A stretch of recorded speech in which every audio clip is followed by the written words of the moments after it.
Duha ka mga minero ang kumpirmadong patay human sa landslide nga nahitabo sa may Sitio Palo, Purok Ecoland, Barangay Napnapan, Pantukan, Davao de Oro. Gabi ini atong Martes, Marso 8, 2022. Sa interview sa DXDC RMN Davao kang Delfina Tagalog, responder sa Municipal Disaster Risk Reduction and Management Office kun MDRRMO sa Pantukan. Gila niini ang mga biktima nga sila Gilbert Atop, 42 anyos, o Crisanto Canupi na 47 anyos. Pulos residente sa Matis City, Davao Oriental. Gibutyag ni Tagalog nga na-recover ang patayng lawas ni Atop alas 8:30 kagahapon sa buntag ug alas 2:30 sa hapon usab sa susamang adlaw nakuha ang patayng lawas ni Canupin. Walay undang ang gihimong retrieval operations alang sa duha pa ka minero nga anaa pa sa sulod nga giilang si El Canupin ug Dodoy Calipe. Matod sa responder nga aduna usay mga nadamyos nga balay duol sa lugar asa midahili ang yuta apan walay samaran nga residente gawas lang sa mga biktimang mga minero.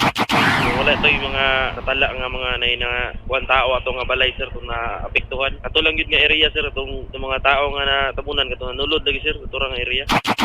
Nasayran nga ang paghumok sa yuta resulta sa sigi ug ulan sa probinsya ang hinungdan sa landslide. Rason nga padayon ang pagpahimangno sa otoridad sa katawhan nga kanunay nga mag-amping og mag-igmat. Kasama mo sa balita og serbisyo publiko, Radyoman Kirby Manzon, Tatak RMN.